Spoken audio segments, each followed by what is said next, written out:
ETF index mutual funds నేర్చుకుని stock మార్కెట్లో రాణించాలనుకుంటున్నారా? వెంటనే ఈ నెంబర్కి కాల్ చేయండి.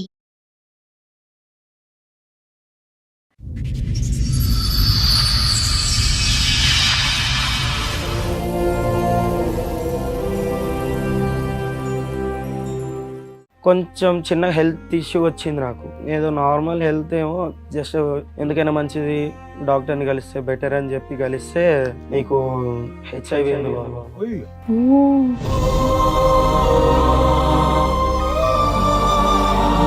వచ్చింది. నా వల్ల కాదు, మా ఆవిడ వల్ల. నీ వల్లే ఆవిడకి వచ్చింది అనుకోవచ్చు. ఎలా చెప్తున్నావు అది? అంటే ఆమెనే నాకు తెలిసే నిజాలు ఇందాక మీ ఆయన వచ్చి మొత్తం చెప్పారు, చక్కగా పెళ్ళైనప్పటి నుండి బాగుంది, బేబీ కూడా ఉంది. ఇప్పుడు ఆయనకు వచ్చినటువంటి జబ్బు గురించి ఆయన బయట పెట్టారు, అది మా ఆవిడ తరపు నుంచే వచ్చింది అని చెప్పేసి అంటున్నారు. ఆయన నా తరపు నుంచి ఎందుకు వస్తుంది మేడం? అతనే నాకు అనిపించింది. నేను చేసిన అప్పుల వల్ల నేను ఈ పని చేయాల్సి వచ్చింది మేడం. ఇది ఇట్లా నాకు వస్తుందని కూడా నాకు తెలియదు. తర్వాత ఏం పని చేశారు? ఓ మీ ఆయన ఫైనాన్షియల్ ప్రాబ్లం ఉంటే నువ్వేనా తెంగర పని చేసావు ఏంటి? జాబ్ చేస్తాను మేడం. ఏం జాబ్? ఆ పనా మేము ఏదైతే ఊహించుకుంటున్నాం అంతే అయి ఉంటది. అవును సార్. అప్పులు చేసే వాళ్ళందరూ ఇదే కార్యక్రమాల్లో దిగితే ప్రపంచం అంతా హెచ్ఐవి ఉంటుందమ్మా. అది తప్పుడు మాట.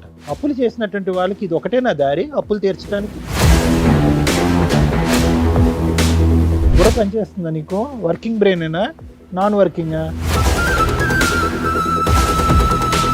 ఏం వర్క్ చేస్తున్నాను అనుకుంటున్నారు బాబు మీ వైఫ్? ఫ్యాక్టరీలో జాబ్ చేస్తున్నాను. ఏ డే షిఫ్టా నైట్ షిఫ్టా? ఏ ఫ్యాక్టరీయో తెలుసా? ఎప్పుడన్నా వెళ్ళావా, అడిగావా, చూసావా? అంతంత లక్షలు ఇచ్చే ఫ్యాక్టరీ ఎక్కడ వస్తుంది? నేను జాబ్ చేసే దగ్గర పరిచయం అయ్యాడు. ఇంకా పచ్చిగా అడుగుతామమ్మా, నీ భర్త సాయి కాకుండా వేరే మగవాళ్ళు ఎవరితో అయినా మీకు శారీరక సంబంధాలు ఉన్నాయా? ఇంకెంత మంది సంపటాలు? పిలువ ఆయన్ని, ఆ వీరుణ్ణి పిలువ. ఏం బాబు ఏంటి మీ ఇద్దరికి ఎలా పరిచయం? బిజినెస్. ఏం బిజినెస్? ఏం బిజినెస్? నువ్వు అది కుకటిపల్లిలో కలవడమా? బాబు కుకటిపల్లి మెట్రో స్టేషన్ దగ్గర మీరు ఏం చేస్తూ ఉంటారు? బ్రోకర్. ఏం broker? ఆడవాళ్ళు broker ఆ? అదే ఈ పిల్ల వేరే పార్ట్నర్ దగ్గరికి నువ్వు పంపిస్తూ ఉంటావు డబ్బులకి.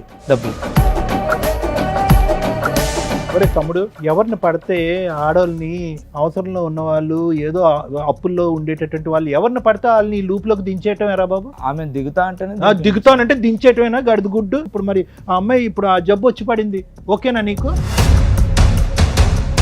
అమ్మాయి ఒక మాట చెప్పింది, మీ ఇద్దరికి ఎక్స్ట్రా మ్యారిటల్ అఫేర్ ఉందా? అది నిజమా, అది అబద్ధమా? ఓ మీతోనూ ఉంటది, కస్టమర్స్ దగ్గరికి పంపిస్తావా? ఈ పనులు చేస్తే వస్తుందనే కదా గవర్నమెంట్ మొత్తుకునేది. ఏం చేస్తున్నారు మీరు వ్యాపారం? ఏం వ్యాపారం ఇది? ఏమైనా తేడా జరిగితే వీళ్ళందరూ లేచిపోవటాలుగా, చచ్చిపోవాలిగా. ఎంతమంది ఆడవాళ్ళ జీవితాలు ఇలా నాశనం చేశారు? నీ దగ్గర ఉన్నటువంటి కాంటాక్ట్స్ ఎంతమంది ఆడవాళ్ళకి పాపం ఈ పాజిటివ్ వచ్చింది? నమస్తే, సుమన్ టీవీ సమర్పిస్తున్న పద్మవ్యూహం కార్యక్రమానికి స్వాగతం. మరి ఈ కార్యక్రమంలో మనతో పాటు ఉన్నారు ప్రముఖ హైకోర్టు అడ్వకేట్ రమ్యాకుల గారు. నమస్తే మేడం. నమస్తే అండి. ప్రముఖ సైకియాట్రిస్ట్ డాక్టర్ కళ్యాణ్ చక్రవర్తి గారు. నమస్తే సార్. సార్ మేడం, సురేష్ గారు ఆయన సమస్య చెప్పుకోవడానికి ఇక్కడి వరకు వచ్చారు, ఒకసారి పిలుస్తాను. ఓకే సురేష్ గారు రండి. నమస్తే అండి, కూర్చోండి. ఎక్కడి నుంచి వస్తున్నారండి? మేడం నేను నల్గొండ నుండి వస్తున్నాను. ఏం చేస్తూ ఉంటారు? నేను ఇక్కడ ప్రైవేట్ జాబ్ అవుట్ చేసుకుంటున్నా, ప్రెసెంట్ ఇక్కడనే ఉంటున్నా. ఓకే ఓకే, చెప్పండి ఇక్కడ వరకు దేనికి వచ్చారు, ఏంటి మీ సమస్య? అదంటూ ఒక చిన్న జాబ్ సార్. మ్యారేజ్ అయిన తర్వాత ఇక్కడికి వచ్చి ఒక 4 years అవుతుంది. నా జాబ్ పరంగా నేను వచ్చి చేసుకుంటున్నా మంచిగా. మీరు వచ్చేసారంటే మీ భార్య పాప అక్కడ వాళ్ళని కూడా తీసుకొని వచ్చారు? మదర్ ఫాదర్ అక్కడ ఊర్లో, నేను మా వైఫ్, ఓకే, పాప పుట్టాక ఇక్కడికి వచ్చాం. డన్. మంచి హ్యాపీ ఫ్యామిలీ, ప్రశాంతంగా ఉన్నాం. కాకపోతే నా జాబ్ ఏంటంటే జాబ్ కొన్ని రీజన్స్ వల్ల పోవడం, నేనంటూ ఒక చిన్న జాబ్ చూసుకొని కంటిన్యూ అవుతున్నాం. ఓకే, మీ మిస్సెస్ ఏదైనా జాబ్ చేస్తారా, హౌస్ వైఫ్ అయినా? అంటే ఇప్పుడు ప్రెసెంట్ జాబ్, ఓకే, అంతకుముందు హౌస్ వైఫ్. ఓకే, మేమిద్దరమే, మాతో పాటు పాప ఉంటుంది. సెటిల్డ్ అంటే అంత సెటిల్ కాకపోయినా ఏదో నాకు వచ్చే శాలరీతోని హ్యాపీగా ఉన్నారు, హ్యాపీగా ఉంటున్నాం, నడుస్తుంది. కొంచెం చిన్న హెల్త్ ఇష్యూ వచ్చింది నాకు.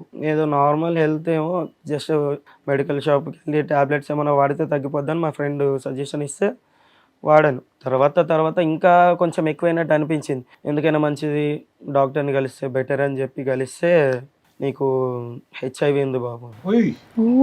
అసలు ఆ చిన్న ప్రాబ్లం అనే ఒక డౌట్ వచ్చింది కదా నీకు, ఏంటి ఆ చిన్న ప్రాబ్లం, ఎందుకు వెళ్ళావు డాక్టర్ దగ్గరికి? అంటే మా ఫ్రెండ్ ఏమన్నాడు అంటే, అరే నీకు ఎందుకైనా హెల్త్ ఏదైనా ప్రాబ్లం ఉన్నా లేకపోయినా నువ్వంటే ఇన్సూరెన్స్ తీసుకోరా, నువ్వు చేసే జాబ్ చిన్నది, నీకేమన్నా అయినా కూడా నీ ఫ్యామిలీకి ఉంటది కదా ఇన్సూరెన్స్ చేసుకుంటే. ఇన్సూరెన్స్ గురించి టోటల్ బాడీ చెకప్ గురించి అంటే ఇన్సూరెన్స్ అంటే ఫస్ట్ చెకప్ అన్నారు, చెకప్ కోసం వెళ్ళి చెకప్ చేయించినాక ఒక 3-4 డేస్ తర్వాత నాకు కాల్ వచ్చింది. ఇన్సూరెన్స్ ప్రిలిమినరీ చెక్ లో నీకు పాజిటివ్ కాల్ వచ్చిన తర్వాత ఇలా అంటే చెప్పిన ప్రాబ్లం ఏంటంటే వాళ్ళ దగ్గర నుండి తెలిసింది నాకు ఫస్ట్ లో. అంటే కన్ఫర్మ్ గా చెప్తున్నారా లేకపోతే నాదేనా కాదా అని అడిగితే నీదే అన్నారు. నేను ఎందుకంటే అరే వీళ్ళ మీద ఎందుకు, వీళ్ళ ఇన్సూరెన్స్ కోసం ఏమన్నా చెప్తారు, ఎన్నైనా చెప్తారు, నేను కూడా సపరేట్ గా వేరే తెలిసిన డాక్టర్ దగ్గర తెలుసుకుంటే మంచిదని వెళ్ళా. అక్కడ కూడా అదే కన్ఫర్మ్ అయింది, డబుల్ కన్ఫర్మేషన్ వచ్చింది. మీకంటూ ఎటువంటి సిమ్టమ్స్ లక్షణాలు ఏమీ లేదు, జ్వరం రావటం, వీక్ గా అనిపించడం, నడుములో నొప్పి రావటం అదేమీ లేదు, అలాంటివి ఏమీ లేవు. ఇంతకు ముందు నీకు ఎటువంటి ఇంజెక్షన్స్ తీసుకోవటం గానీ బ్లడ్ ఎక్కించడం గానీ లేదు. ఏదన్నా ఒక ఫీవర్ ఏమన్నా ఏదొచ్చినా పెద్దగా ఏమొచ్చేది కాదు, జస్ట్ ఒక ఫీవర్ లాగా అనిపించడం లేదా బాడీ పెయిన్స్ టాబ్లెట్స్ అంతే. వేరే లేడీస్ దగ్గరికి వెళ్ళటం పెళ్లికి ముందు గానీ పెళ్లి తర్వాత గానీ అది కూడా లేదు. మీ only physical contact is your wife, అంతేనా? మీ ఆవిడకి కూడా ఏమైనా టెస్ట్ చేయించారా ఈ మధ్య? మా ఆవిడ కంటే టెస్ట్ చేయించలేదు, కాకపోతే నాకు ఇలాగ వచ్చిందని ఒక టెన్షన్ తోని ఎలా అయినా చెప్పాలి మా ఆవిడకి. మీకు తెలిసి ఎంతకాలం అయింది ఇది? నాకు తెలిసి 2 months అవుతుంది. కానీ నువ్వు తేరుకున్నావు అందులోంచి, ఆ టెన్షన్ లోంచి. అది చాలా ఇది ఇప్పటికీ అలాగే ఉంది. ఒకటైతే నిజం నాన్న, హెచ్ఐవి ఎయిడ్స్ అనేది దేనివల్ల వస్తుందో ప్రజలందరికీ తెలుసు. కానీ అదృష్టం ఏంటంటే వచ్చినటువంటి దానికి చాలా చక్కటి ట్రీట్మెంట్ అయితే ఉంది. దాని గురించి భయభ్రాంతులు గురవలసినటువంటి అవసరం అంటూ ఏమీ లేదు. ఒకప్పుడు దాని ఆలోచన విధానం వేరు, ఇప్పుడు వేరు. ట్రీట్మెంట్ అనేది చాలా అడ్వాన్స్ అయింది. వాళ్ళ జీవితకాలం ఎవరైతే కనుక ఎయిడ్స్ హెచ్ఐవి ఉండేటటువంటి వాళ్ళు ఉన్నారో వాళ్ళ జీవితకాలం కూడా మిగతా కామన్ ప్రజలు ఎవరికైతే ఆ వ్యాధి లేనటువంటి వాళ్ళతో చెరి సమానంగా ఉంది. ఇప్పుడు అంత అడ్వాన్సెస్ వచ్చింది. All that you have to be careful is ఎక్కడి నుంచి వచ్చింది. నెంబర్ 1, నీ బెటర్ హాఫ్ ఎవరైతే మీ భార్య ఉందో ఆవిడకి నీ దగ్గర నుంచి నువ్వు ఏం ప్రొటెక్షన్ ఇస్తావు రాకుండా అనే ఈ 2 జాగ్రత్తలు తీసుకో. వచ్చింది నా వల్ల కాదు, మా ఆవిడ వల్ల. మా భార్య వల్ల చెప్తారు అది మీరు. How do you prove that? మీ వల్లే ఆవిడకి వచ్చింది అనుకోవచ్చు, ఎలా చెప్తాం అది? అంటే ఆమెనే నాకు తెలిసే నిజాలు కొన్ని. ఓకే, టెస్ట్ చేయించారా అని అందుకే అడిగారు. మీ వైఫ్ కి టెస్ట్ చేయించారా? జరిగింది, నాకు ఇలా టెస్టులు చేసినాక ఇలా వచ్చింది అని తెలిసిన సో తర్వాత నీకున్న ఒకే ఒక హోప్ అమ్మాయి, ఓకే ఈవిడ ద్వారానే నాకు రావాలి, ఈవిడ ఏంటి ఈవిడ క్యారెక్టర్ తప్ప ఇంకా నేను చేసిన తప్ప అంటే ఏం లేదు. సూపర్. ఓకే, ఒక టాబ్లెట్ వేసుకునేది. ఎప్పటి నుంచో అంత నేను కూడా ఎప్పుడు అంత పర్టికులర్ గా ఎప్పుడు అబ్జర్వ్ చేయాలి. నీ భార్య టాబ్లెట్ వేసుకుంటే ఏంటి అంటే థైరాయిడ్ అని చెప్పి, థైరాయిడ్ టాబ్లెట్ రెగ్యులర్ వేసుకుంటారుగా కామన్ గా. చేయించుకున్నావు అని అంటే చేయించుకున్నా, ఈ టాబ్లెట్స్ ఇచ్చారు వాడమన్నారు. ఓకే అని నేను కూడా ఎందుకో నాకేంటో ఇలాంటిది లేనప్పుడు ఎందుకు వస్తుంది అన్న డౌట్ తో నేను వెళ్ళి చెక్ చేయించుకున్నా. ఆయన ఏమన్నాడు అంటే హెచ్ఐవి వాళ్ళు వాడే టాబ్లెట్స్ ఇవి. డాక్టర్కి వెళ్ళి టాబ్లెట్స్ ఆ టాబ్లెట్ షీట్ ఉంటుంది, ఆ షీట్ తీసుకెళ్లి చూపిస్తే హెచ్ఐవి వాళ్ళు వాడే టాబ్లెట్స్ అన్నారు. యాంటీవైరల్ డ్రగ్ అన్నారా? ఓహో, సో ఆవిడకి ఉంది ఇది. నాకు తెలిసింది, ఆమె వల్ల నాకు వచ్చింది. అడిగావా అమ్మాయిని? అడిగితే ఏదో వంకరగా మాట్లాడడము, అంటే అంతకు ముందు వరకు వేరే, నేను ఆ మ్యాటర్ అడిగిన తర్వాత నుండి వేరేలా మాట్లాడడం స్టార్ట్. ప్రవర్తన ఎలా ఉండింది పెళ్ళైనప్పటి నుంచి? ఆ పెళ్ళైనప్పటి నుంచి చాలా బాగుంది. ఇప్పుడైతే నాకు ఈ మ్యాటర్ తెలిసిందో నేను ఇలా అడిగాను, అప్పటి నుంచి రివర్స్ గా మాట్లాడడం, ఎదురు సమాధానం ఇవ్వడం. మీరిద్దరు కలిసి ఉన్నారా, ఏదైనా గొడవ దూరంగా ఉంటున్నారా? లేదు, ఈ 2 months నుండి కొంచెం గొడవలతో దూరంగా ఉంటుంది. ఇంట్లో ఉందా? మీ ఇంట్లోనే ఉందా? మీతో పాటు వచ్చిందా? సరే, బయట పెద్ద మనుషుల దగ్గర పంచాయతీ పెట్టొచ్చు కదా, ఇక్కడికి వచ్చి ఇంత మీ పర్సనల్ విషయాన్ని రివీల్ చేయాలని ఎందుకు అనుకున్నారు? వాళ్ళ దగ్గర నుండి నాకు ఎలాంటి బయట చెప్పడం లేకుండా పోయింది. చాలా మందిని అడిగా, కానీ ఇక్కడికైనా వస్తే మీరన్నా హెల్ప్ చేస్తారని. సో ఈ విషయం మీ ఇద్దరికి తప్ప ఇంకా మీ ఇళ్లలో వాళ్ళకి తెలియదు, అంటే మా ఫ్యామిలీస్ కి ఎవరికి తెలియదు. సో అది గోప్యంగా ఉంచడం గురించి ఇక్కడికి వచ్చి మాస్క్ చేస్తారు కాబట్టి, ఇక్కడికి వచ్చి ఒక డాక్టర్ మేడం ఉంటారు కాబట్టి చెప్తున్నారు, అంతేనా? ఏం సొల్యూషన్ కోరుకుంటున్నారు మీరు? అంటే మీ వైఫ్ కి ఎలా వచ్చిందనా, లేదంటే మేమిద్దరం ఈ బాధ నుంచి ఎలా బయటపడాలన్నా? రెండో సార్, ఆమెకి ఎలా వచ్చింది అనేది తెలియాలి, ప్రాబ్లం ఎలా వచ్చింది అనే దానికి మీకు ఆన్సర్ కావాలి. నీకున్న జబ్బు ఒక బాధ కంటే ఆవిడకున్న జబ్బు బాధ కంటే ఆవిడకి ఎలా వచ్చిందన్న బాధ ఎక్కువైందా? సరే, మీ ఆవిడ కూడా వచ్చింది అన్నారు కదా, ఒకసారి పిలుద్దాం. పేరేంటి మీ ఆవిడది? సరిత. రండమ్మా. నమస్తే. నమస్తే. నమస్తే. కూర్చోండి. సో ఇందాక మీ ఆయన వచ్చి మొత్తం చెప్పారు చక్కగా పెళ్ళైనప్పటి నుండి బాగుంది, బేబీ కూడా ఉంది, అంతా బాగానే నడుస్తుంది అని. ఈ సడన్ గా ఇప్పుడు ఆయనకు వచ్చినటువంటి జబ్బు గురించి ఆయన బయట పెట్టారు, అది మా ఆవిడ తరపు నుంచే వచ్చింది అని చెప్పేసి అంటున్నారు ఆయన. నా తరపు నుంచి ఎందుకు వస్తుంది మేడం? అతనే నాకు అంటించాడు. ఎవరికి ముందు వచ్చింది తల్లి? అతనికే మీరు వచ్చింది. ఎప్పటి నుంచో మెడిసిన్ వాడుతున్నారంట కదా? లేదు మేడం, ఫస్ట్ అతనికే ఉంది, అతనే నాకు అంటించాడు. సత్య గారు ఒక్క నిమిషం. సైంటిఫిక్ గా ఎవరికి ముందు వచ్చింది అని కనిపెట్టడం ఇంపాసిబుల్, ఓకేనా? అన్లెస్ అండ్ అంటే మీరిద్దరు ఆనెస్ట్ గా ట్రూత్ఫుల్ గా చెప్పేందుకు there is no mechanism, there is no test in the world that can prove that ఇతనికి 10 సంవత్సరాలు బట్టి ఉంది, నీకు 11 సంవత్సరాలు బట్టి ఉంది అని ప్రూవ్ చేసేది ఎవరికీ లేదు.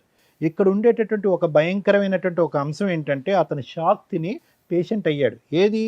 హెచ్ఐవి పేషెంట్ అవ్వలేదు, డిప్రెషన్ పేషెంట్ అయ్యాడు. ఎందుకు? నువ్వు ఆల్రెడీ ట్యాబ్లెట్స్ వాడుతున్నావు, ఆ ట్యాబ్లెట్స్ గురించి చెప్పలేదు కాబట్టి నీకే ఫస్ట్ మీరే అటాక్ అయింది డిజీజ్ మీకు అన్నట్టుగా మనం నిర్ధారించవలసినటువంటి అవసరం ఉంది. అతను చెప్పినవన్నీ అబద్ధాలే అనుకుందాం. అసలు మీకు ఈ పాయింట్ మీద డాక్టర్ దగ్గరికి వెళ్ళినప్పుడు మీకు విషయం తెలిసింది, అది డెలివరీ అప్పుడు తెలిసిందా, తర్వాత తెలిసిందా? తెలిసినాక మీరు మీ హస్బెండ్కి ఎందుకు చెప్పాలా? మీకు తెలిసి ఎంతకాలం మీరు అయింది? ట్యాబ్లెట్స్ ఎప్పటి నుంచి వాడుతున్నారు? 2 years అవుతుంది మేడం. ఎందుకు వెళ్ళావు హాస్పిటల్కి? మామూలుగా ఫీవర్ వస్తుందని వెళ్ళాను. ఓకే, మీ ఆయన తీసుకెళ్ళాలా? తీసుకెళ్ళి యాక్చువల్గా డాక్టర్స్ మీకు చెప్పినప్పుడు మీ ఫ్యామిలీ మెంబర్స్ ఎవరినైనా పిలవండి అని అనలేదా? అన్నారు మేడం. అయినా నువ్వేమని చెప్పావు? అవసరం లేదని చెప్పాను. ఓకే. 2 years బ్యాక్ మీకు ఒక టెస్ట్లో అది పాజిటివ్ అని తెలిసింది ఏమ్మా? అవును సార్. హెచ్ఐవి పాజిటివ్ అని తెలిసింది. అవును. అమ్మ ఇక్కడ ఈ ఎపిసోడ్ ద్వారా హెచ్ఐవి వచ్చినటువంటి వాళ్ళకి కానీ ఓకే ఎయిడ్స్ ఉండే వాట్ ఎవర్ ఇట్ ఈస్ వాళ్ళని కించపరిచేటటువంటి ఉద్దేశం మాకు లేదు, వాళ్ళని తక్కువ చేసేటటువంటి ఉద్దేశం మాకు లేదు. అన్ని జబ్బుల్లాగే అది ఒక దురదృష్టకరమైనటువంటి డిజీజ్, దానికి ట్రీట్మెంట్ ఉంది. దాన్ని అవగాహన పెంచే దాని గురించే మనం ఈ మాటలన్నీ అడుగుతున్నాం. సరే అది కదమ్మా, 2 years బట్టి వాడుతున్నారు, మీ భర్తకి ఎందుకు చెప్పలేదు? అంటే సార్ అతను అన్ని అప్పులు చేశాడు సార్, జాబ్కి వెళ్తా డబ్బులు ఏమి ఎక్కువ రావట్లేదు. మీ హస్బెండ్ ఏం చెప్పారంటే మ్యాక్సిమం రీసెంట్గా వరకు కూడా 3-4 months వరకు కూడా మీరు ఇద్దరు చాలా అన్యోన్యంగా ఉన్నారని, అంటే ఈ ఫైనాన్షియల్ ప్రాబ్లమ్స్ ఇవన్నీ కూడా మీరు అడ్జస్ట్ అవుతూ వచ్చారు. అవును మేడం. Okay, super. అతను చేసిన అప్పుల వల్ల నేను ఈ పని చేయాల్సి వచ్చింది మేడం. ఇది ఇట్లా నాకు వస్తుందని కూడా నాకు తెలియదు. ఏం తర్వాత పని? ఏం పని చేశారు? ఓ, మీ ఆయన ఫైనాన్షియల్ ప్రాబ్లం ఉంటే నువ్వేనా తెంగర పని చేసావు ఏంటి? జాబ్ చేస్తాను మేడం. ఏం జాబు? ఈ పని అన్నా ఏం పనమ్మా? ఓ, నీ నైట్ షిఫ్ట్లకి ఏమైనా వెళ్ళావా ఏంటి తల్లి? ఆ పనా? మేము ఏదైతే ఊహించుకుంటున్నాం అదేనా? అంతే అయి ఉంటది. ఏమ్మా? ఒక పని గురించి చెప్పడానికి అవును అంతసేపు ఆలోచించరమ్మా, నువ్వు తప్పుడు పనేగా. ఎందుకంటే చాలా అప్పులు చేశారు సార్, అవన్నీ తీర్చాలి. అమ్మమ్మమ్మ. అప్పులు చేసే వాళ్ళందరూ ఇదే కార్యక్రమాల్లో దిగితే ప్రపంచం అంతా హెచ్ఐవి ఉంటదమ్మా. అది తప్పుడు మాట. అప్పులు చేసినటువంటి వాళ్ళకి ఇది ఒకటేనా దారి అప్పులు తీర్చడానికి? ఆవిడ డైరెక్ట్ గా అక్కడ చెప్తుంది కదండి, అన్ని అప్పులు చేసినప్పుడు ఆవిడ చేసే చిన్న జాబ్ కన్నా అప్పులు తీరిపోయాయి అంటే మీకు కూడా అనుమానం రాలేదా మా ఆవిడ ఏం చేస్తుందని? ఏం వర్క్ చేస్తున్నాను అనుకుంటున్నారు బాబు మీ వైఫ్? ఫ్యాక్టరీలో జాబ్ చేస్తుందని అనుకో. ఏ డే షిఫ్టా నైట్ షిఫ్టా? ఏ ఫ్యాక్టరీయో తెలుసా? ఎప్పుడన్నా వెళ్ళావా, అడిగావా, చూసావా? అంతంత లక్షలు ఇచ్చే ఫ్యాక్టరీ ఎక్కడ వస్తుంది? ఎంత అప్పు తీర్చింది మొత్తంగా? అప్పులంటే పెద్ద ఏం లేవు, ఒక 5 lakhs వరకు ఉంటాయి. బాగానే 2 years లో. తక్కువ టైంలో. ఓర్ని. ఏంటమ్మా బాధగా లేదు? బుర్ర పనిచేస్తుందా నీకు? వర్కింగ్ బ్రెయినేనా, నాన్ వర్కింగా? అంటే అతను చాలా అప్పులు చేశారు సార్, నాకేం చేయాలి? చాలా అంటే ఒక 5 లక్షలు అప్పు ఏం చేయాలో తెలియలే. నిజంగా అదేదో దాంట్లో పనికి వెళ్ళావా వెళ్ళలేదా? ఇప్పుడు ఏం అప్పు వెళ్ళిన చేస్తారు? చోట ఇట్లా ఎవరైనా పరిచయం అయ్యారా? ఈ జబ్బు నుంచి బయటపడటానికి ఇప్పుడు ఏం అప్పు చేస్తారు? ఏ అప్పు చేస్తే కనుక ఈ జబ్బు నుంచి బయటపడతారు మీరు? ఏం ట్రీట్మెంట్ చేస్తే కనుక దీనికి విరుగుడు అవుతుంది? ఏ మాత్రం మెడిసిన్ తేడా వచ్చినా చచ్చిపోతారు తెలుసా? దానికి ట్రీట్మెంట్ అయితే ఉంది, కానీ ఏ మాత్రం ట్రీట్మెంట్కి తేడా వచ్చినా కూడా చచ్చిపోతారు మీరు. మరి ఇప్పుడు ఎలా బ్రతికి బట్ట కడతారు? ఎన్ని లక్షలు అప్పు చేయాలి, ఎన్ని కోట్లు అప్పు చేయాలి? మాట రావట్లేదు, బుర్ర పని చేయట్లేదు కదా నీకు. ఇప్పుడు అతనికి ఇచ్చే రిటర్న్ గిఫ్ట్. నీతో పాటు ఎవరిని వచ్చారా? సాయి అని ఒక ఎవరు అతను? అక్కడ నేను జాబ్ చేసే దగ్గర పరిచయం అయ్యాడు. అతనితో నీకు అక్రమ సంబంధం ఉందా, లేదా నువ్వు బిజినెస్ చేసావా? కాదమ్మా, నువ్వు వ్యాపార రీత్యా నలుగురు మగవాళ్ళ దగ్గరికి వెళ్ళావా, లేదంటే సాయి అనేటటువంటి ఒక్కడే నీ దగ్గర నీతో కనెక్షన్ ఉండే వ్యక్తా? ఒక్కడే నాతో కనెక్షన్ ఉన్న వ్యక్తి సార్. 5 lakhs నీకు మధ్య మధ్యలో ఇచ్చిందంతా ఇతనేనా? అతనే. ఓ, నువ్వు ఎవరో ఒకరితో ఎక్స్ట్రా మ్యారిటల్ అఫైర్స్ పెట్టుకున్నావు. మరి బిజినెస్ చేశానంటావేంటి? అది బిజినెస్? బిజినెస్ అంటే వేరు తల్లి. నువ్వు బిజినెస్ అనగానే మేము ఎవ్రీడే ఒకరి దగ్గరికి వెళ్తాదేమో ఇవిడ అట్లా అనుకున్నాం. ఇంకా నిన్ను క్షమించేది లేదులే అమ్మా. ఎక్స్ట్రా మ్యారిటల్ అఫైర్స్ అంటారు దీన్ని. ఓ వ్యక్తితో ఎక్స్ట్రా మ్యారిటల్ అఫైర్ పెట్టుకున్నావా? అతనికి కూడా ఉందా? అయితే మరి అతని ద్వారా వచ్చి ఉండాలి నీకు. అంతే, అబ్సల్యూట్లీ అంతేనమ్మా. తెలియదు మేడం. ఇంకా పచ్చిగా అడుగుతామమ్మా, నీ భర్త సాయి కాకుండా వేరే మగవాళ్ళు ఎవరితో అయినా మీకు శారీరక సంబంధాలు ఉన్నాయా? ఇది మెడికల్ క్వశ్చన్ అమ్మా. ఇది మెడికల్ గా అడిగేటటువంటి ఒక ఎలిజిబుల్ సైంటిఫిక్ క్వశ్చన్. ఎక్కడి నుంచి వచ్చింది? డాక్టర్ కన్నా ఇప్పుడు మాకు అబద్ధాలు, డాక్టర్ కన్నా నిజాలు చెప్తాలి. మేము ఏమైనా చెప్పాలంటే అవ్వాలి కదా. వీళ్ళిద్దరు కాకుండా మా దగ్గరికి వచ్చి అబద్ధాలు చెప్తే అట్లా? సాయితో ఫిజికల్ కాంటాక్ట్ ఉందా మీకు? అతను ఒక్కనే సార్. ఇంకెంతమంది కావాలి చంపటానికి? ఈ సురేష్ కాకుండా ఎవరన్నా ఉన్నారా? రైట్. మరి ఇందాక తప్పుడు బిజినెస్ చేశానండి అన్నావు, ఏంటది? సాయితో అక్రమ సంబంధం తప్పుడు బిజినెస్ నీకు? అంతేనా? అంతే సార్. లేదంటే వేరే వ్యాపార రీత్యా ఆ విధంగా వెళ్ళారా? వేరే ఏం లేదు, అతను ఒక్కనే. అతను పిలువ ఆయన్ని, ఆ వీరుణ్ణి పిలువ. వాడు బాగా బిజీయా? అంటే బిజీ అంటే ఆ బిజీ కాదు, బాగా ఆడవాళ్ళతో తిరిగి వేరే ఆడవాళ్ళతో తిరిగిన వాడికి టెస్ట్ చేయించారా? పోనీ తెలియదు సార్ నాకు. తెలీదు. నీకు వచ్చినాక నువ్వు అడగాలి కదమ్మా, మీ ఆయన్ని ఎట్లాగో అడగలేదు. నీకు వచ్చిన తర్వాత మీ ఆయన కంటే ఇచ్చడం ఏంటమ్మా? అది కూడా దరిద్రం. అసలు అప్పటికే ఆ పిల్లోడికి వచ్చి అదే ఉంటుంది, ఆ కదా. పిల్లోడికి 2 years కి ఇదైంది. చచ్చిపోవటానికి వాడిని పిల్లండి మేడం, ధీరుడు. రండమ్మా. రామ్మా సాయి. నమస్తే. నమస్తే అమ్మా, కూర్చోండి. ఏం బాబు, ఏంటి మీరిద్దరు, మీ ఇద్దరికి ఎలా పరిచయం? అంటే నేను బిజినెస్ చేస్తున్నా. ఏం బిజినెస్? ఏం బిజినెస్? నువ్వు అది కుకట్పల్లిలో కలవడమా? ఓహో, ఇది తెలుసా? కుకట్పల్లి మెట్రో స్టేషన్ దగ్గర కనిపించింది ఈ అమ్మాయా? నైట్ టైంలో. అంటే నాకు ఈమెకు ఆ విషయం చెప్దామని నేను వెళ్ళే టైంకి అక్కడ లేదు, ఈ పేరుతో ఉన్న వాళ్ళు ఎవరు లేరు ఇక్కడ అంటే నాకు ఎందుకు డౌట్ వచ్చి ఫోన్ చేసి కట్ చేస్తాను, లిఫ్ట్ ఎక్కడ చేసి పోయినా నువ్వు? ఫ్యాక్టరీగా? ఫ్యాక్టరీ దగ్గరికి వెళ్ళాడట. ఈ పేరుతో ఎవరు లేరు ఇక్కడ అని.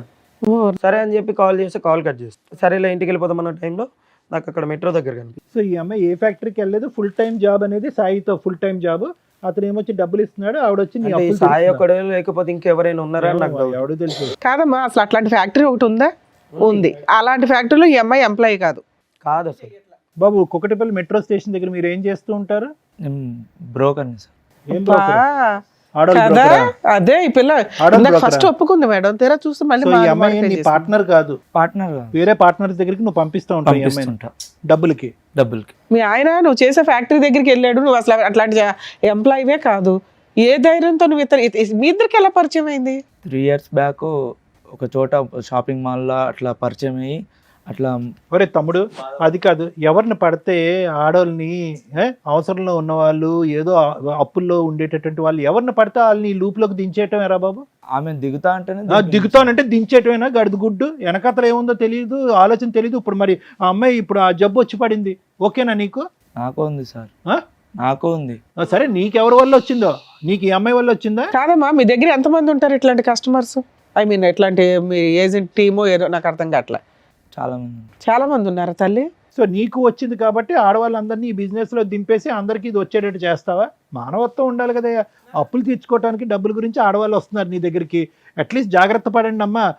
ఒకప్పుడు ఇది ఒక బిజినెస్ కింద నమ్ముకుంటే కనుక మీరు వెళ్ళేటటువంటి మగవాళ్ళకి ఇవి వాడేంత వరకు వాళ్ళతో కలవద్దు, ఈ జాగ్రత్తలు తీసుకోండి అని చెప్పి నేర్పించాలిగా. చెప్తాం సార్. మేడం, ఇప్పుడు అమ్మాయి ఒక మాట చెప్పింది, మీ ఇద్దరికి ఎక్స్ట్రా మ్యారిటల్ అఫేర్ ఉందని. అది నిజమా, అది అబద్ధమా? అది నిజమే. ఓ, మీతోనూ ఉంటది, కస్టమర్స్ దగ్గరికి పంపిస్తావా?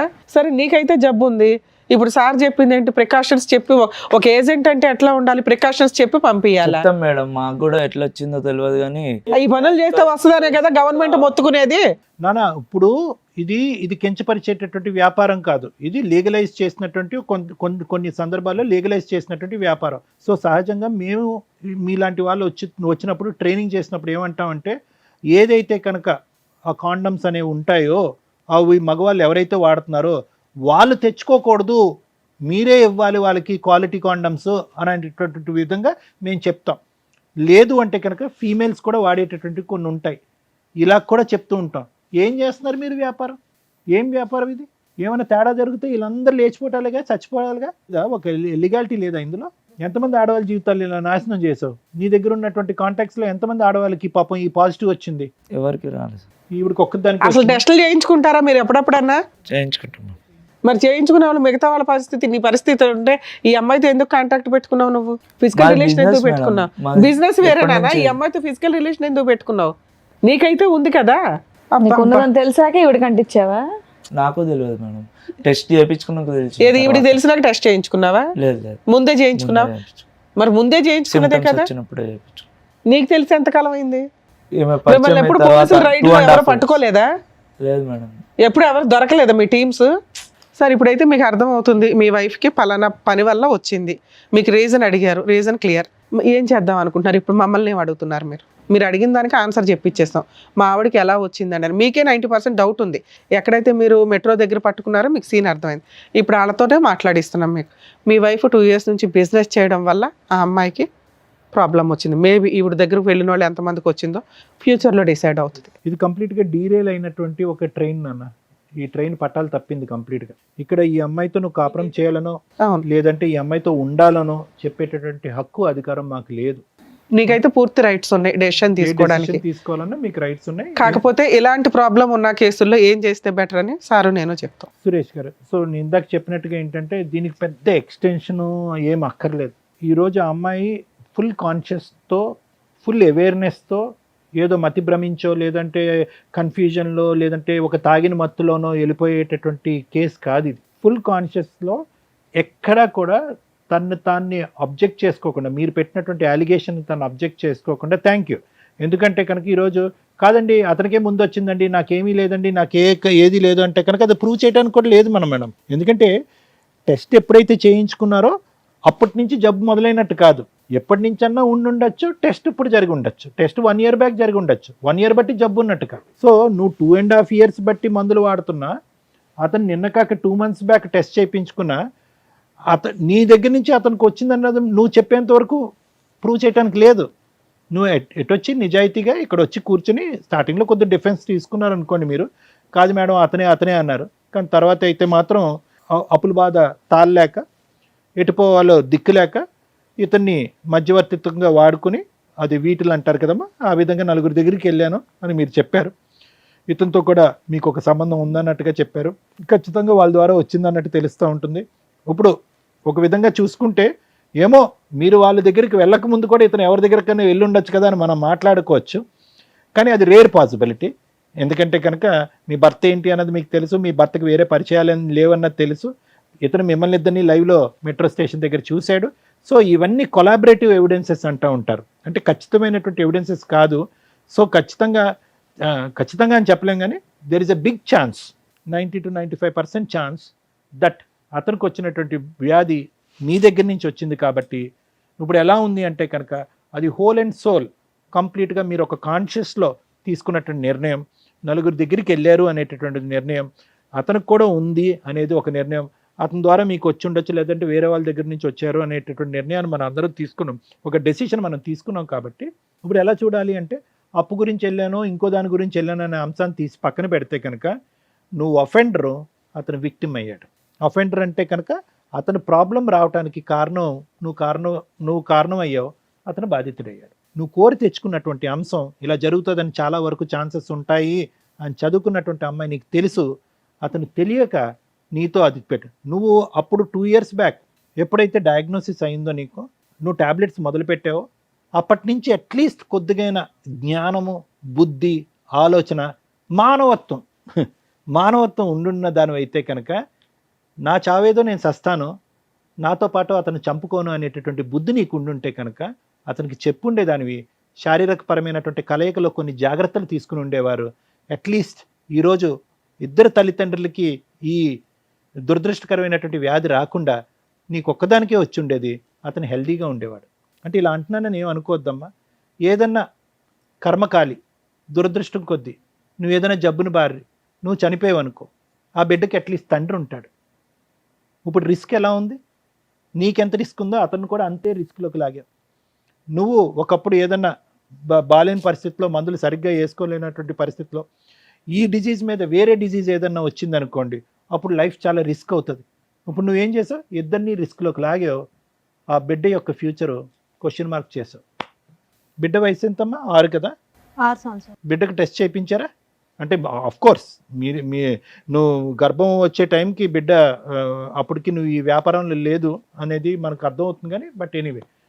సో నేను ఇప్పుడు చెప్పేది ఏంటంటే సురేష్, ఆ అమ్మాయి పశ్చాత్తాపం పొందుతుందా, బుద్ధి వచ్చిందా, ఈరోజు ఆ అమ్మాయి నీ కాలమే పడవచ్చు, ఆ వృత్తిని వదిలేస్తున్నాను అని చెప్పచ్చు. సహజ సిద్ధంగా ఇటువంటి అలవాట్లలోకి వెళ్ళినటువంటి వాళ్ళతో మాట్లాడేటటువంటి కేస్ సినారియో ఇది కాదు. ఆ అమ్మాయి వచ్చి నీ కాలమే పడవచ్చు, ప్రపంచంలో ఉన్న అందరి కాళ్ళ మీద పడవచ్చు. కానీ ఇక్కడ ఉండేటటువంటి సినారియో ఏంటంటే కనుక ఈ స్థాయి తప్పుని క్షమిస్తూ భార్యగా, నీ బిడ్డకు ఒక తల్లిగా ఈవిడ్ని యాక్సెప్ట్ చేస్తూ వెనక్కి తీసుకొచ్చేటటువంటి ఆలోచన, ప్రయత్నం, ఆ స్థాయి మనస్సు నీకుందా? మన గురించే అప్పు చేసింది నా భార్య, మన గురించే నా అప్పు తీర్చడం గురించే నా భార్య ఇలా పక్కదో వెళ్ళింది అనే విధంగా, ఇది ఒక విధంగా క్షమించి వదిలేసేటటువంటి ఆలోచన మీకుందా? చేయరానటువంటి తప్పు చేయటమే కాకుండా ఆ తప్పులో నన్ను కూడా ఈరోజు శిక్ష పడే విధంగా నాకు ఈ జబ్బు ఇచ్చినటువంటి వ్యక్తిగా ఆవిడని మళ్ళీ మీరు స్వీకరిస్తారా, స్వీకరించరా? ఇది ఈ వేదిక మీద మాత్రం ఖచ్చితంగా ఇక్కడ ఉండేటటువంటి జడ్జెస్ తీసుకునేటటువంటి డెసిషన్ కాదు ఇది. అవును. ఇది కంప్లీట్గా నీ మనస్సు, నీ వ్యక్తిత్వం, మీ వైఫ్తో పాటు ఇన్ని సంవత్సరాల పాటు చేసిన ప్రయాణం, ఆవిడ చేసినటువంటి ఈ తప్పు, ఇవన్నీ చేసుకోవాలి, బ్యాలెన్స్ చేసుకోవాలి. మీరు 2 క్వశ్చన్స్తో ఇక్కడికి వచ్చారు. ఒకటి, where did this come from, ఎక్కడి నుంచి వచ్చింది నా భార్యకి? ఓపెన్, వచ్చినటువంటి 5 నిమిషాల్లోనే నిజం బట్టబయలు అయిపోయింది. ఆ క్వశ్చన్కి ఆన్సర్ దొరికేస్తుంది. నెంబర్ 2, ఉండాలా వద్దా, దానికి మేము చెప్పకూడదు. ఆన్సర్ తెప్పించేంత వరకు మా బాధ్యత, వచ్చిన తర్వాత మీ నిర్ణయం. ఎందుకంటే ఇది జీవితాంతం ఉండేటటువంటి జబ్బు. నెంబర్ 2, ఆవిడని చూస్తున్నప్పుడల్లా ఆవిడని ఒక క్రూరమైనటువంటి నేరస్తురాల్లాగా, నీ ఆయుష్ తగ్గించేటటువంటి ఒక భయంకరమైనటువంటి వ్యక్తిగానే కనిపిస్తుంది. కానీ ఇప్పటి వరకు ఆవిడ చేసినటువంటి త్యాగాలు కానీ, ఈ కుటుంబానికి చేసినటువంటి మంచి కార్యక్రమాలు మాత్రం గుర్తొస్తాయని నేను అనుకోను. పక్కన కూర్చున్నప్పుడల్లా, పక్కన పడుకున్నప్పుడల్లా ఆవిడ మీద మీకు భయంకరమైనటువంటి కసి, కోపం వస్తుంది. అటువంటి వాతావరణంలో మిమ్మల్ని ఇద్దరిని కలిసి ఉండండి అని చెప్పడం కూడా న్యాయం కాదేమో అని నాకు అనిపిస్తుంది. సో సురేష్, ఇంతకు మించి నేను ఏం చెప్పలేను. But at the end of the day I can tell you one thing. ఆ ఒక్క సబ్జెక్టు తీసి పక్కన పెట్టేస్తే కనుక this is a treatable, curable అని అన్నాను. క్యూరబుల్ అంటే ఏంటి? 4 టాబ్లెట్లు వేసాను జబ్బు తగ్గిపోయింది సార్, అది కాదు. ఇది ట్రీటబుల్ అంటే కనుక ఆ CD4 కౌంట్ ఏదైతే బ్లడ్ సెల్స్లో ఒక ఇమ్యూనిటీ స్టేటస్కి సంబంధించినటువంటి కౌంట్ని జాగ్రత్తగా మెయింటైన్ చేసేటటువంటి అత్యాధునికమైనటువంటి యాంటీవైరల్ డ్రగ్స్ వచ్చేసినాయి ఇప్పుడు. ఒకప్పుడు మేము చదువుకున్నటువంటి టైంలో 1-2 ఉన్నాయి. ఇప్పుడు అడ్వాన్సెస్ అయిపోయినాయి, రీసెర్చ్ అయిపోయింది, జినోమిక్ చేంజెస్ వస్తున్నాయి. ఇప్పుడైతే కనుక ఇంకా అడ్వాన్స్ అయిపోయింది. చైనా లాంటి దేశాల్లో ఇంకా పెద్ద పెద్ద మెడిసిన్స్ కంప్లీట్గా దీనికి విరుగుడు అయ్యేటటువంటి మెడిసిన్స్ కూడా కనుక్కుంటున్నారు. అది ఎప్పుడు ఎక్కడ వస్తుంది, ఎప్పుడు మన దేశంలో ప్రవేశిస్తుంది అనేది మనకి ఇంకా అంత అడ్వాన్స్ జరగకపోయినా కూడా ఇప్పుడైతే మాత్రం సూపర్ సెంటర్స్ ఉన్నాయి. ఇండియాలో సూపర్ సెంటర్స్ ఉన్నాయి. ఎటొచ్చి దీని గురించి టాపిక్ డిస్కషన్ అవగాహన తగ్గిపోయింది. కానీ గవర్నమెంట్ స్పాన్సర్డ్ సెంటర్స్ ఉన్నాయి. డ్రగ్స్ ఫ్రీగా ఇస్తారు, టెస్టులు ఫ్రీగా చేస్తారు. ఒకప్పుడు మీరు డ్రగ్స్ తీసుకోవడానికి, టెస్టులు తీసుకోవడానికి రాకపోతే వాళ్ళు ఫోన్లు చేసి చంపేస్తారు మేడం. ఆటోమేటెడ్ సిస్టమ్, వీళ్ళని అలా ఫోన్ చేసి ఈ డోస్ మీరు మిస్ అయ్యారు, ఈసారి టెస్ట్ మీరు మిస్ అయ్యారు, మీరు రావాలి, అంత అడ్వాన్స్ అయింది మేడం ఇండియాలో. సో కాబట్టి అన్ని ఫెసిలిటీస్ ఉన్నాయి. ఇందాక నేను స్టార్టింగ్లో చెప్పినట్టుగా ఒక డయాబెటీస్ ఉండేటటువంటి వాళ్ళు, ఒక బీపీ ఉండేటటువంటి వాళ్ళు, థైరాయిడ్ ఉండేటటువంటి వాళ్ళకి ఎలాగైతే కనుక వాళ్ళ ఆయుష్ ఈ రోజుల్లో ఉండే అత్యాధునికమైనటువంటి ట్రీట్మెంట్తో జనరల్ పబ్లిక్తో ఈక్వల్గా ఉందో, ఈ జబ్బు బారిన పడినటువంటి వాళ్ళకి కూడా ఈక్వల్గా ఉంది. ఓన్లీ థింగ్ ఏంటంటే, ఓన్లీ బాధ ఏంటంటే, ఆవిడ నాకు ఇచ్చింది నాకు తెలియకుండా ఒక దొంగ వ్యాపారం చేసింది అనేటటువంటి ఒక్క బిట్రేయల్ అనే ఇష్యూ దగ్గరే. కానీ జబ్బు పరంగా మీ ఇద్దరు విడిపోక్కర్లేదు. జబ్బు వచ్చింది కాబట్టి విడిపోక్కర్లేదు. ఒకరికి వచ్చి ఒకరు రాలేదు అనుకోండి, అది వేరే క్వశ్చన్. ఇప్పుడు నీకుంది, అతనికి రాలేదు, నువ్వు ఇలా తప్పుదోవలో వెళ్ళి ఇలా చేసావు కాబట్టి అతనికి కోపం ఉండొచ్చు. కానీ ఇక్కడ ఇద్దరికీ ఉంది. ఇప్పుడు మీ ఇద్దరు యొక్క తప్పుగా అనుకోకండి. భార్యాభర్తల యొక్క ఇది ఉన్నా కూడా అతనికి కొత్తగా వచ్చేది లేదు, అతని దగ్గర నుంచి నీకు కొత్తగా వచ్చేలేదు. సో కాబట్టి ఇలాంటి ఫ్యాక్టర్స్ కన్సిడర్ చేసుకుని కొద్ది లోతుగా విశ్లేషించి తీసుకోవాల్సినటువంటి నిర్ణయం. లేదు సార్, ఈ సైంటిఫిక్ ఫ్యాక్టర్స్, ఈ సెల్ కౌంట్లు, ఈ బ్లడ్ టెస్ట్లు ఇవన్నీ నాకు అక్కర్లేదు. At the end of the day మా భార్య చేయరా అనేటువంటి తప్పు చేసింది. అది కూడా ఒక్క మగాడితో చేస్తే కనుక ఇంకోటి అనుకోవచ్చు, అదే వృత్తి ధర్మంగా భావిస్తూ నా భార్య ఇలా చేసింది కాబట్టి అటువంటి స్త్రీని నా పక్కన కూర్చోపెట్టి నేను యాక్సెప్ట్ చేయలేకపోతున్నాను అని అనుకుంటే కనుక అస్సలు మా నోట్లలోంచి ఒక్క మాట కూడా రాదు. నీ నిర్ణయాన్ని మేము పూర్తి స్థాయిలో అంగీకరిస్తాం. Thank you sir. మేడం, ఒక 3 సెన్సిటివ్ పాయింట్స్ అయితే ఈ ఎపిసోడ్లో మాట్లాడాలి. మన వాళ్ళందరికీ కూడా ఒక రకంగా అవేర్నెస్ అని అనుకుంటాను నేను. ఒకటి ITPA యాక్ట్ గురించి, 2 ఎయిడ్స్ ప్రాబ్లమ్స్ గురించి, 3 వీళ్ళిద్దరు కలిసి ఉండాలా వద్దా. ITPA యాక్ట్ 1956 అంటే ఇమ్మోరల్ ట్రాఫిక్ ప్రివెన్షన్ యాక్ట్ 1956. ఇది సుప్రీంకోర్టు చాలా ఒక 10-15 ఇయర్స్ బ్యాక్ నుంచి దీని మీద ఏదైతే ప్రాస్టిట్యూట్ బిజినెస్లు ఉన్నాయో ఇవి లీగలా కాదా, ఇండియాలో అది లీగలా, ఇది మీరు గమగమ నెట్లో ఒకటి ఎత్తకండి. ఎందుకంటే ఆ ఉన్న స్లైట్ గీత 99% అడ్వకేట్లకు కూడా అర్థం కాదు. ఎందుకు అంటే 3 పాయింట్స్ చెప్పారు. 1 మేజర్లు అయి ఉండాలి, 2 వాళ్ళ ఓన్ ఇన్కమ్ తోటే ప్రాస్టిట్యూట్ బిజినెస్ చేస్తూ ఉండాలి. అంటే ఏజెంట్లు, టీము, ఒక ఇల్లు కొనుక్కోవడం, అందరూ కలిపి జనాల్ని ఉమెన్ ట్రాఫికింగో హ్యూమన్ ట్రాఫికింగో బాయ్స్ని ట్రాఫికింగ్ చేసి వాళ్ళతో బలవంతంగా బిజినెస్లు చేయించడం, మైనర్స్ని తీసుకొచ్చి బిజినెస్లు చేయించడం, ఒక్కసారి ఇవన్నీ కూడా కన్ఫ్యూజ్ అవుతాయి. వీటిని డివైడ్ చేసి చెప్పడం చాలా కష్టం. సో సుప్రీంకోర్టు చెప్పిన చిన్న పాయింట్స్ వాళ్ళు మేజర్ అయి ఉండాలి. ఇష్టపూర్వకంగా ఇద్దరు వ్యక్తులు, అంటే ఎవరైతే ప్రాస్టిట్యూట్ బిజినెస్ చేస్తున్నారో వాళ్ళకు వచ్చే వీటిలో ఎవరైతే ఉంటారో, కస్టమర్ ఎవరైతే ఉంటారో వాళ్ళు విల్లింగ్గా ఉండాలి. 3, వాళ్ళ ఓన్ ఇన్కమ్ తోటి ఆ బిజినెస్ రన్ అవుతూ ఉండాలి. ఎవరో బిజినెస్ చేస్తుంటే వీళ్ళు ఎంప్లాయీస్ కింద ఉండడానికి లేదు. అవి కూడా జనాలు ఉన్న ఏరియా కాదు, ఓ 200 yards దూరంగా ఎక్కడో, అంటే ఆ సరౌండింగ్స్కే దూరంగా ఉండాలి. ఇవి 99% మీరు ఎక్కడ సెట్ చేయలేరు. అలాంటి బిజినెస్లోకి వెళ్ళి రిమైనింగ్ 99% ఏదైతే నేను లీగాలిటీ ఉంది అంటున్నానో, క్రైమ్ పరంగా మీరు పనిషబుల్ అంటున్నానో అందులోకి వచ్చేస్తారు. ఆ సెన్సిటివ్ గీతలు 90% జనాలకి తెలియదు. సో మీరు ప్రాస్టిట్యూట్ బిజినెస్ చేయడానికి కుదరదు, వదిలేయండి. 2, కొన్ని ఏరియాలు ఉన్నాయి, రెడ్ లైట్ ఏరియాలు కానీ, వీళ్ళు పూర్తిగా వృత్తిపరంగా, అంటే వాళ్ళ వృత్తి అది, వాళ్ళు తరతరాలుగా ఆ బిజినెస్లో ఉంటూ ఉంటారు కుటుంబ పరంగా. వాళ్ళకి ఆల్రెడీ లైసెన్స్లు ఇచ్చారు, వాళ్ళ దగ్గర కార్డ్స్ ఉంటే వాళ్ళని ఎక్కడ పోలీసులు రైడ్ చేసి ఉండడానికి ఉండదు. వాళ్ళు రైడ్కి వెళ్ళినా కూడా ఎలా ఉంటుందంటే, వాళ్ళ దగ్గర కార్డ్స్ ఉన్న వాళ్ళు కాకుండా ఎందుకు రైడ్కి వెళ్తారు ఆ ఏరియాలకి అంటే, కొత్త వాళ్ళని ఎవరన్నా, ఈ లైసెన్స్ పెట్టుకున్నది 10 మందికి 200 మంది ఉంటారు లోపల, ఆ మిగతా 190 మందిని సేవ్ చేయడం కోసం రైడ్కి వెళ్తూ ఉంటారు. సో లైసెన్స్ ఉంది, లీగలే అనేవి చాలా సెన్సిటివ్ పాయింట్.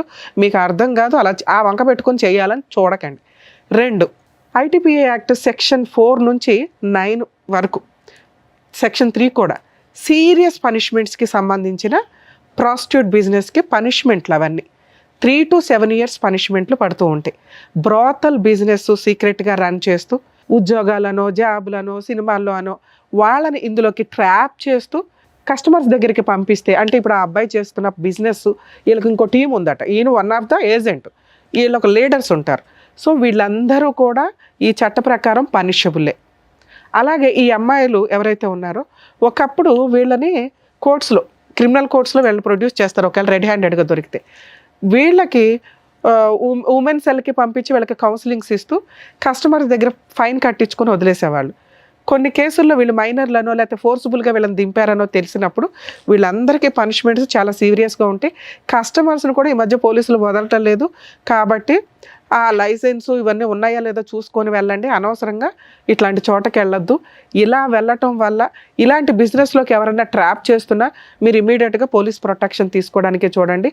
డబ్బుల కోసం దయచేసి మీ జీవితాలని, ప్రాణాలని పణంగా పెట్టొద్దు. 2, ఈ అమ్మాయి చేసిన మిస్టేక్. ఇక నీ విషయం నేను మాట్లాడడం వేస్ట్ నాన్న, ఎందుకంటే మీకు ఏ పని దొరకనట్టు ఈ పని కంఫర్ట్ జోన్లో ఉంది, అమ్మాయిలు వస్తున్నారు పంపిస్తున్నామండి అంటే కర్మ. ఇందాక సార్ చెప్పారు, దానికి చాలా ప్రికాషన్స్ తీసుకొని వెళ్ళాలి. అది గతి లేక, వేరే ఆప్షన్ లేక, లేదా ఎవరైనా మోసం చేసేసి ఉంటేనో ఆ వృత్తి ఎంచుకుంటే వృత్తిపరంగా వాళ్ళకి రెస్పెక్ట్ ఉంది. Right to live. Constitution article 21 ప్రకారం ప్రాస్టిట్యూట్ బిజినెస్ చేస్తున్న లైసెన్స్డ్ పర్సన్స్, లీగాలిటీ ఫాలో అవుతున్న వాళ్ళకి కూడా రెస్పెక్ట్ ఇవ్వాలి అని సుప్రీంకోర్టు 2022లో మంచి జడ్జిమెంట్ ఇచ్చారు. ఇలాంటి వాళ్ళకి కాదు, ఇక్కడెక్కడా కూడా ఆ రెస్పెక్ట్ తీసుకునే ప్రాస్టిట్యూట్ బిజినెస్ చేసే వ్యక్తులు లేరు. సో దీనికి సంబంధించి నిజంగా ఎవరైనా మిమ్మల్ని ఇట్లా ట్రాప్ చేస్తుంటే జీవితాలు సర్వనాశనం అయిపోతాయి. ఎప్పుడన్నా రైడ్లో దొరికితే ఇంకా మీ మీద జీవితకాలం ఆ ముద్ర అలాగే FIR ఉంటుంది. మీ పిల్లలకి దాని ఎఫెక్ట్ చాలా పడుతుంది, వాళ్ళ జీవితాలు సర్వనాశనం అవుతాయి. దయచేసి ఈ బిజినెస్లోకి వెళ్ళొద్దు. ఇళ్లలో పనులు చేసుకున్నా మీరు బాగానే బతుకుతారు తల్లి. ఒక్కసారి క్యారెక్టర్ పోయినాక ఎవరిని ఏమీ చేయలేం. మేడం అందరితో పాటు మేమంటే ఆ లైసెన్స్డ్ బిజినెస్ ఎక్కడున్నాయో కనుక్కొని వెళ్ళండి. మీ సరౌండింగ్స్లో జనాల మధ్యలో మీరు ట్రాప్ చేస్తూ మీరు మోసపోవద్దు, జనాలను మోసం చేయొద్దు. అలాగే కస్టమర్స్ ఆలోచించుకోండి, ఇగో రహస్యంగా ఉంటాయి ఈ జబ్బులు, బయటపడడానికి చాలా టైం పడుతుంది. చాలా రకాల జబ్బులు ఉంటాయి ఇట్లాంటి అక్రమ సంబంధాలు ప్రాస్టిట్యూట్ బిజినెస్లకు వెళితే. ఎందుకంటే అవి బయటికి చెప్పేసావరు, మీరు 5 నిమిషాలు 10 నిమిషాలు గంట ఆ సుఖం కోసం పోయి జీవితాలు సర్వనాశనం చేసుకుంటున్నట్టే లెక్క. సో ITPA యాక్ట్ ప్రకారం సీరియస్ పనిష్మెంట్స్, మీరు మైనర్ని ట్రాఫికింగ్ చేసిన, ఫోర్స్ఫుల్గా మేజర్ అయిన వాళ్ళని ఈ ప్రాస్టిట్యూట్ బిజినెస్లో ఫోర్స్ఫుల్గా మిమ్మల్ని ఎవరైనా ట్రాప్ చేస్తే కనుక మీరు ఇమ్మీడియట్గా 100కి డైల్ చేసినా మిమ్మల్ని మీరు ప్రొటెక్ట్ చేసుకోగలుగుతారు. ఇక ఇలా ఇష్టపడి వెళ్ళిపోయే బ్యాచ్, ఎప్పుడైనా కష్టం వచ్చినప్పుడు మిమ్మల్ని రక్షించడానికి ఎవ్వరూ ఉండరు తల్లి, ముందుగా రియలైజ్ అవ్వండి. అర్థమవుతుందా? ఇక 2వ పాయింట్ HIV గురించి మాట్లాడాలి. ఈ రోజున ఈ మాట మేము ధైర్యంగా మాట్లాడగలుగుతాం. ఒకప్పుడు ఈ మాట మాట్లాడాలంటే కూడా భయం మా చిన్నప్పుడు. అలా వచ్చిందని తెలిసిన వాళ్ళు వాళ్ళే సూసైడ్లు చేసుకొని చచ్చిపోయేవాళ్ళు. ఎందుకంటే సొసైటీ వాళ్ళని అంత హీనంగా చూసేది. వాళ్ళకి ఎలా వచ్చింది అని తెలుసుకోవడానికి కూడా ఎవరు ఆలోచించేవాళ్ళు కాదు. స్టార్టింగ్ తెలిసింది ఏంటంటే లారీల బిజినెస్ల దగ్గరే ఎక్కువ. ఇందాక మనం ఇప్పుడు ఏదైతే ప్రాస్టిట్యూట్ బిజినెస్ అనుకొని ఊరి చివరిలో స్టార్ట్ అయిన బిజినెస్లు ఉన్నాయో అక్కడ స్టార్ట్ అయింది. అది రీసెర్చ్ల్లో కూడా కన్ఫర్మ్ అయింది. అలా వాళ్ళు ఇళ్ళకి వచ్చి అంటగట్టడం, ఆ తర్వాత వీళ్ళు టెస్ట్లకు వెళ్ళిపోయినాక కక్కుర్తిగా ఇంజెక్షన్స్ అవే వాడేయటం జనాలు. ఆ తర్వాత వచ్చిన ట్రెండే ఈచ్ ఇంజెక్షను మళ్ళీ వాడడానికి లేదనేది. అప్పట్లో గవర్నమెంట్ హాస్పిటల్లో ఇంకో చోట ఎక్కడైనా తుడిసేసి మళ్ళీ వాడేసేవాళ్ళు. అలాగే బ్లడ్ ట్రాన్స్లేషన్ అయినప్పుడు వేరే వాళ్ళకి బ్లడ్ని ఎక్స్చేంజ్ చేసినప్పుడు బ్లడ్ ఎక్కించుకోవాల్సిన పరిస్థితులు వచ్చినప్పుడు అవి ప్రాపర్ టెస్టులు లేక అప్పట్లో జరిగినాయి. ఆ తర్వాత చాలా కేసులు ఫైల్ అవ్వడం వల్ల చాలా సీరియస్గా గవర్నమెంట్ మెడికల్ డిపార్ట్మెంట్స్ వాళ్ళు తీసుకొని వీటి మీద సీరియస్. అండ్ ఈ రోజున ప్రతి పాయింట్ కూడా చాలా మెడికల్ టెస్టులు చేసినాక ఒక బ్లడ్ కానీ ఒక ఇంజెక్షన్ కానీ ఒక వ్యవహారం కానీ సీరియస్గా జరుగుతుంది. అలా మాట్లాడుకోవడానికే భయపడే పొజిషన్ నుంచి హెచ్ఐవి ఉన్న వ్యక్తుల్ని ఇలా కూర్చోబెట్టుకొని మాట్లాడుకోగలిగే స్టేజ్కి వచ్చాం. కాలమాన ప్రమాణాల ప్రకారం మెడికల్ చాలా అడ్వాన్స్డ్ అయ్యింది. ప్రతి దానికి ట్రీట్మెంట్లు వస్తున్నాయి. దీనికి కూడా కొంత వచ్చింది. ఒకప్పుడు టెన్షన్ తోటి ఇమ్యూనిటీ పవర్స్ లేక ఏదో రకంగా వీళ్ళు ఇదైపోయి కృషించి అంటే సూసైడ్ చేసుకునే వాళ్ళు ఒక బ్యాచ్ అయితే అలాగే ఉండి ఒక 5 ఏళ్ళకో 10 ఏళ్ళకో కాలం చేసేవాళ్ళు కొంతమంది ఉండేవాళ్ళు. ఇప్పుడు పరిస్థితి ఏంటంటే మెడిసిన్ వచ్చింది. మామూలు వ్యక్తులు ఎలా అయితే ఉన్నారో వీళ్ళు అలాగే ఉన్నారు. అలాగే ఇందాక డాక్టర్ గారు చెప్పినట్టు ఇంకా అడ్వాన్స్డ్ మెడిసిన్స్ రావడానికి కూడా అవకాశం ఉంది. కాబట్టి బతకండి, మీరు ఇంకెవరికి అంటగట్టొద్దు. ఎందుకు అంటే మీరు సొంత ఆవిడెవరో లవర్ పట్టుకుందో ఆయన ఈవిడికి చెప్పలా, ఈవిడ భర్తకి చెప్పలా. ఎంత దారుణం అండి. అరే నాకు ఏదైనా హెల్త్ ప్రాబ్లం వస్తుందేమో, బేసిక్ నాలెడ్జ్ కదా ఇది. నన్ను నమ్ముకున్న భర్త మీద మళ్ళీ 100 మార్క్స్ వేసింది. మా ఆయన మంచోడండి, మేమిద్దరం అన్యోన్యంగా ఉన్నామండి. కానీ చేసిన తప్పేంటి?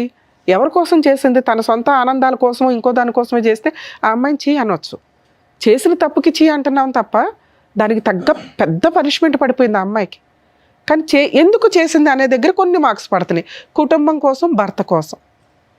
కానీ ఈ మిస్టేక్ని యాక్సెప్ట్ చేసే పొజిషన్లో ఆయన ఉంటాడా లేదా తెలియదు. హెచ్ఐవి ఉంది అని మీకు తెలిసి ఎవరైనా మీ వ్యక్తులు సరౌండింగ్స్లో ఉంటే వాళ్ళని వెలివేయాల్సిన అవసరం లేదు. వాళ్ళు బాబోయ్ అనే స్టేజ్లో మనం లేవు. పైగా వాళ్ళు చెప్పట్లేదు కాబట్టి కొంత కమ్యూనికేషను. అందుకే మాస్కులు, నమస్కారాలు బెటర్ ఎప్పుడైనా కానీ. అలాగే ఒకవేళ తెలిసినా అసహించుకోకండి. ఆ జనరేషన్లో మనం లేము. అందరికీ మెడిసిన్స్ ఉన్నాయి. వేరే జబ్బుల మీద ఇది బెటరే అనే పొజిషన్లో మనం ఉన్నాం ఒక రకంగా. సో ఇక్కడ వీళ్ళిద్దరికీ ఉన్నది మ్యాక్సిమం వీళ్ళ జీవితకాలం బతికేయగలిగే అంత ఇమ్యూనిటీ పవర్స్ తోటి మెడిసిన్స్ గవర్నమెంట్ కూడా ఫ్రీగా ఇస్తుంది. గవర్నమెంట్ హాస్పిటల్స్లో కొంచెం ఓపెన్గానే అక్కడి వరకు వెళ్ళి చెప్పొచ్చు మీరు. ఇక 2 ఇక్కడ బాబా పాప మీకు పాప 6 years బ్యాకే పుట్టింది కాబట్టి మీ ఇద్దరు కొంచెం హెల్దీ ఇది మెయింటైన్ చేస్తూ మరి ముద్దులో ఇంకొకటో లిప్లు ఇట్లాంటివి ఇవ్వకుండా పాపను మీరు సేఫ్గా చూస్తే మీ ఇద్దరి దగ్గర పాప సేఫ్గానే పెరిగిద్దని నా ఉద్దేశం. మీ ఇద్దరి దగ్గర కాదు, ఇద్దరిలో ఎవరో ఒకళ్ళ దగ్గర అయినా కూడా. ఎందుకంటే మీ ఇద్దరికీ ఉంది కాబట్టి. సో హెచ్ఐవి ఉన్న వాళ్ళ దూరంగా పెట్టొద్దు, మీ దగ్గరికే ఉంచుకోండి. మీ లిమిట్స్లో మీరు ఉండండి. వాళ్ళు కూడా కొంచెం జ్ఞానంగా ఉండండి. మాకు వచ్చింది అదేదో పెద్ద జబ్బు ఇంకోళ్ళకి అంట కట్టేద్దాం, వాళ్ళని కూడా సర్వనాశనం చేసేద్దాం అనే క్రూయల్ మెంటాలిటీతో దయచేసి ఉండకండి. ఎందుకంటే మీ సరౌండింగ్ వ్యక్తులకి మీ విషయం తెలియటం ఇంపార్టెంట్. మనకు తెలిసి కూడా మనం వెళ్ళిపోయి వాళ్ళకి పూసేసి వచ్చేసి వాళ్ళ జీవితాలు సర్వనాశనం అయిపోవాలనుకోవడం తప్పు.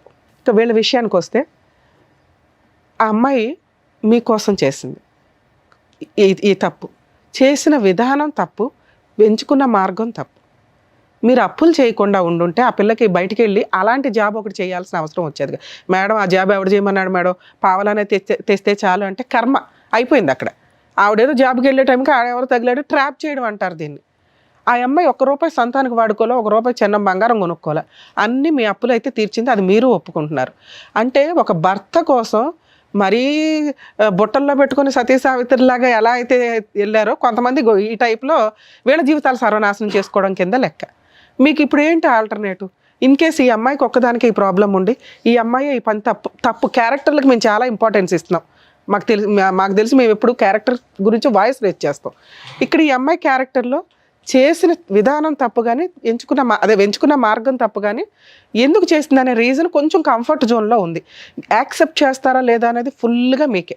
యాక్సెప్ట్ చేయడానికి ఉన్న రీజన్స్ ఏంటి అని నా ఉద్దేశంలో ఏమనిపిస్తుంది అంటే, మీకు ఆల్రెడీ వచ్చేసింది, రాకుండా ఉంటే పూర్తిగా వదిలేయండి సార్, ఇది మీ పర్సనల్ విషయం, మేము ఏదో ఇప్పుడు అవేర్నెస్ ఇచ్చి హెచ్ఐవి మీద కలిసి ఉండండి అని మేము చెప్పాం, మీ పర్సనల్ అది, మేము అందరికీ జనరలైజ్ చేసి చెప్పాలి కాబట్టి చెప్తున్నాం. మీ కూడా వచ్చింది కాబట్టి తప్పే, మన కోసమే చేసినప్పుడు ఆ పనిష్మెంట్ మనం కూడా ఫేస్ చేయాల్సి వచ్చింది.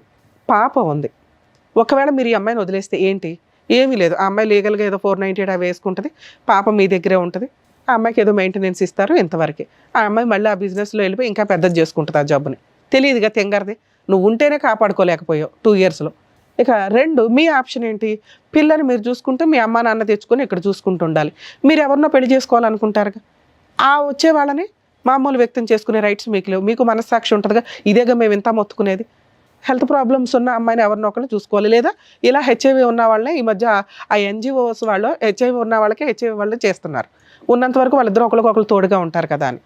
అలా వేరే వాళ్ళని చేసుకోవడం కంటే నీ కోసం ఇలా ఒక జీవితాన్ని తగలబెట్టుకున్న నీ భార్య ఏమన్నా ఒక ఛాన్స్ ఇస్తావేమో కొంచెం ఆలోచించుకోండి. మీరు అడిగిన దానికి ఎక్స్ప్లెనేషన్ ఇచ్చేసాం, ఏది మా ఆవిడ తప్పు ఎలా చేసిందండి, చేసేసింది, ఒప్పుకుంది, ఎవరి కోసం చేసింది, మీకోసం చేసింది, ఛాన్స్ ఇవ్వాలా వద్దా అనే దానికి నా మార్క్స్ నేను చెప్పాను, ఆయన మార్క్స్ ఆయన చెప్పారు, పూర్తిగా మీదే. నేనైతే మీకు ఆప్షన్స్ లేవు, ఉన్న ఆప్షన్స్లో బెటర్ ఈవిడే, చేసిన తప్పు బెటర్గా నీ కోసం చేసింది కాబట్టి ఒక ఛాన్స్ ఇవ్వచ్చు, నీ కూతుర్ని ఎలా కాపాడుకుంటున్నావో ఇక నుంచి నీ భార్యను కూడా కాపాడుకో అని నా ఉద్దేశం మేడం. సో మీకే వదిలేసాం ఆప్షన్ అనేది, సో ఏం చేస్తే ఎలా ఉంటుంది అనేది చెప్పారు. ఇప్పుడు ఇక్కడ ఈ వేదిక మీద చెప్పాల్సినటువంటి అవసరం లేదు ఇది, ఎందుకంటే చాలా డీప్గా సైంటిఫిక్ బేసిస్ మీద తీసుకోవాలి, మోరల్ వాల్యూస్ మీద బేసిస్ తీసుకోవాలి, నీ బిడ్డ భవిష్యత్తు బేసిస్ మీద, 3 ఉన్నాయి బేసిస్ దీని మీద, అవి క్షుణ్ణంగా ఆలోచించి అవసరమైతే కనుక దీని గురించి ఇంకా లోతుగా మాట్లాడాలి అనుకుంటే నా కౌన్సిలింగ్కి రండి, నేను మాట్లాడతాను, మీతోనే మాట్లాడతాను, తనతోనే మాట్లాడతాను, అప్పుడు ఫైనల్గా ఒక డెసిషన్ తీసుకుంటాను. అలాగే ఒక రిక్వెస్ట్ అండి, మీరు ఎవరికన్నా వెళ్ళాలి అంటే ఇప్పుడు మీరు ఎవరికి తెలియదు, మీ లిమిట్స్లో మీరు ఉండండి, అది ఎందుకంటే వాళ్ళకి తెలిసినాక వాళ్ళ గుండెలు పగిలిపోయి బాబాయ్ మా అంత మెచ్యూరిటీ లెవెల్స్ అందరికీ ఉండకపోవచ్చు కదా. 2, మీ ఇద్దరు కలిసి ఉంటే కొంచెం మెడిసిన్స్ అవి వాడుతూ పాపను కూడా జాగ్రత్తగా చూసుకోండి, అదే సరేనా? ఓకేనా? ఎలాగో కలిసే ఉన్నారు కదా, ఇప్పటికిప్పుడు ఈ విషయాన్ని పెద్దది చేసుకోకండి, కొంచెం టైం తీసుకోండి, సరేనా? ఆల్ ది బెస్ట్ నన్ను. All the best. ఆయన వదిలేసే తల్లే, ఫస్ట్ నిన్ను జైలు పంపిస్తారు, గుర్తుపెట్టుకో. వెళ్ళాను. సో ఇక్కడ మన పద్మవ్యూహం ప్రోగ్రాంలో ఒక్కొక్కటి ఒకదాని మించి ఒకటి కేసు అసలు కొత్తగా వింటున్నాం. సో దానికి సంబంధించినటువంటి కరెక్ట్ అవగాహన ఇస్తున్నందుకు డాక్టర్ గారు, advocate madam, thank you so much. మరో కథతో మళ్ళీ కలుద్దాం.